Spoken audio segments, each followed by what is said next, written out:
was a student in Kyoto who studied 16 hours a day. He drank coffee until his hands shook. He forced himself awake with cold showers at dawn. He punished himself for every distraction, every moment of rest, every human weakness. He believed that greatness required suffering, that achievement demanded brutality toward yourself. For 3 years he lived this way, grinding himself down like stone against stone, convinced that the pain meant progress. Then one morning, he collapsed in the library. Not from exhaustion alone, but from something deeper, a kind of spiritual burnout that no amount of sleep could cure. When he recovered, broken and confused, he sought out an old professor known for his effortless mastery of multiple disciplines. The professor was in his 70s, but radiated an energy the student had never possessed, even in his youth. The student asked the question that was tearing him apart.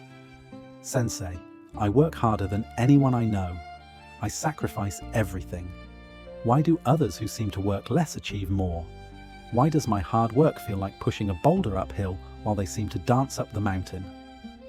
The professor looked at him with eyes that had seen thousands of students make this same mistake, and said something that shattered the student's entire understanding of effort. "You are working hard, yes, but you are working against yourself. Every moment of your day is a battle. You force yourself out of bed. You push yourself to study. You fight your natural rhythms, your body's signals, your mind's need for variety. This is not discipline. This is violence. And violence, even against yourself, creates resistance. You spend half your energy just overcoming your own resistance. What you call hard work is actually hard suffering." This was me 7 years ago. I believed that productivity meant war with my natural self. I set alarms for 5 in the morning, even though I'm naturally a night person. I tried to focus for 4-hour blocks, even though my attention naturally works in waves.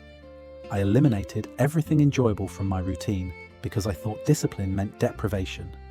And I was miserable. More importantly, I was ineffective. I was busy, exhausted, and stressed, but I wasn't actually achieving what I wanted. My hard work felt hard in a way that produced suffering, but not results. Then I discovered something that changed everything. Not a productivity hack or a time management system, but a completely different understanding of how human energy actually works. The Japanese have a concept that we don't have a word for in English. They call it Mizu no Kokoro, which translates roughly as mind like water. It describes a state where effort flows naturally, where hard work doesn't feel hard because you're no longer fighting against your own nature. You're working with it. What if I told you that the reason hard work feels hard isn't because the work itself is difficult, but because of how you're approaching it? What if the exhaustion you feel at the end of each day isn't from the work you did, but from the internal resistance you created while doing it?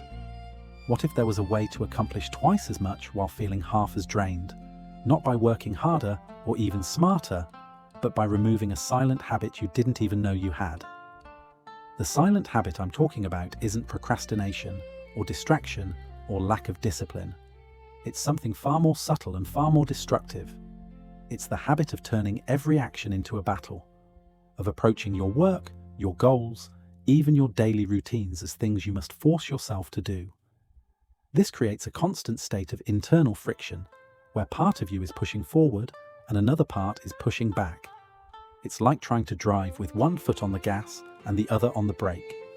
You move forward, yes, but slowly, inefficiently, burning enormous amounts of fuel for minimal distance. Most of us were taught that hard work requires force, that discipline means making yourself do what you don't want to do, that success comes from overriding your natural impulses and operating like a machine, consistent, relentless, immune to the fluctuations of mood or energy.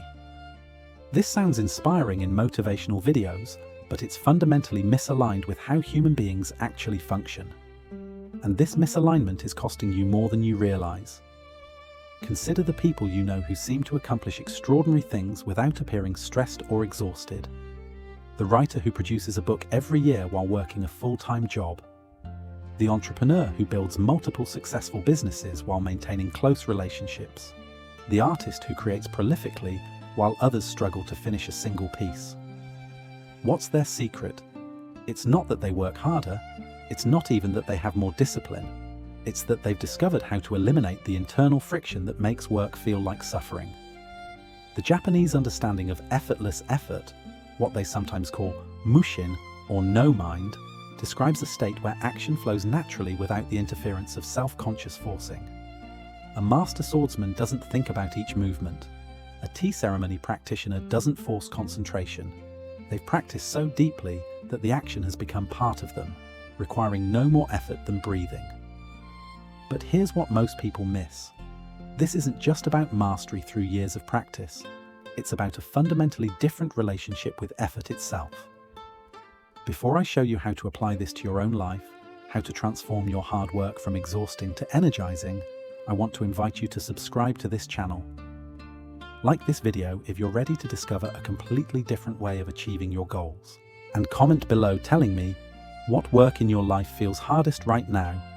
What are you forcing yourself to do that drains you completely? Your answer will help me understand what you're struggling with. Are you ready? Let's transform how you work. Comment. Appliquez la méthode. Aujourd'hui. The first thing you need to understand is that your body and mind are not machines that can be programmed to operate the same way regardless of conditions. They are living systems with natural rhythms, preferences, and optimal conditions. When you work against these rhythms, you create what I call the resistance tax, the enormous energy cost of constantly overriding your natural state. Most of your fatigue doesn't come from the work itself, but from paying this tax over and over throughout your day. Let me tell you about Kenji, a software developer in Tokyo who experienced this transformation. For years, he forced himself to work from 9 to 5 at a desk, the standard office schedule. But Kenji's natural energy pattern was completely different. His mind was sharpest between 10 at night and 2 in the morning. His most creative insights came during walks, not while sitting. His attention worked best in intense 90-minute bursts, followed by complete breaks, not the steady 8-hour grind. But he ignored all these signals because he thought discipline meant conforming to conventional schedules. The exhaustion he felt wasn't from coding, which he loved. It was from spending half his energy forcing himself to be productive during his naturally low-energy hours, then using the other half to suppress his peak energy hours because they didn't fit the schedule. He was like a night-blooming flower trying to force itself to bloom at noon. The effort was destroying him. Then his company allowed remote work, and he made a radical experiment. For 1 month, he would work entirely according to his natural rhythms. He would code when his energy was high, rest when it was low, walk when he needed movement, and sit when he needed stillness. No forcing, no fighting, just alignment. The results shocked him. In that first month, he completed projects that had been dragging for 6 months. His code quality improved. His creativity soared. But most surprising of all, he felt less tired at the end of each day than he had when working conventional hours. The work hadn't gotten easier. He had simply stopped spending energy fighting himself. This is the silent habit that makes hard work effortless, the habit of alignment, of discovering your natural rhythms and working with them instead of against them. Here's how you begin to apply this today. For the next week, don't change what you do, but become curious about when you do it. Notice when your energy is naturally high and when it's naturally low. Notice what time of day your mind is sharpest. Notice whether you work better in long blocks or short bursts. Notice if you need complete silence or background sound. Notice if sitting drains you or energizes you. You're not trying to fix anything yet. You're just gathering information about your actual operating system instead of trying to force yourself to run on someone else's settings. The second principle of effortless effort is understanding that resistance is information, not something to be conquered. When you feel strong resistance to a task, your usual approach is probably to push harder, to force yourself through it with willpower. But this is like seeing a warning light on your car's dashboard and putting tape over it so you don't have to see it anymore. The resistance is telling you something important. Maybe the task needs to be approached differently. Maybe it's not aligned with your actual values. Maybe you need different conditions to do it well. maybe you're not actually resisting the task, but the way you're thinking about the task. A woman in Osaka discovered this principle when she was struggling to write her dissertation. Every day she would sit at her desk, open her laptop, and feel a wall of resistance so strong it felt physical. She interpreted this as laziness or fear and tried to force herself through it. She would sit there for hours, accomplishing almost nothing, then feel terrible about herself. This pattern continued for months until she was on the verge of giving up entirely. Then she tried something different. Instead of fighting the resistance, she got curious about it. She asked herself, "What exactly am I resisting?" The answer surprised her. She wasn't resisting writing. She loved writing. She was resisting the sterile, academic tone she thought she had to use. She was resisting the isolation of working alone all day. She was resisting the pressure of perfection. Once she understood this, she changed her approach completely. She started writing in her natural voice first, then translating to academic language later. She joined a writing group for accountability and connection. She gave herself permission to write imperfect first drafts. The resistance vanished. The work that had been torture became engaging. She finished her dissertation in 3 months. Conclusion. The student who collapsed in the library eventually learned what that old professor was trying to teach him. Hard work doesn't have to feel hard. Not because you're avoiding difficult tasks, but because you've learned to eliminate the internal resistance that makes everything harder than it needs to be. You've aligned your work with your natural rhythms instead of fighting them. You've learned to read your resistance as information instead of treating it as an enemy. You've made tiny adjustments that remove unnecessary friction. You've stopped the exhausting habit of constant self-judgment during work. And you've integrated rest as part of your work cycle instead of seeing it as something separate. 5 years after his collapse, that student is now a professor himself, known for his prolific output and unusual energy. People ask him how he works so hard without burning out. He tells them the truth. He doesn't work hard in the way they imagine. He works aligned. And alignment, once you discover it, makes what looks like hard work from the outside feel almost effortless from the inside.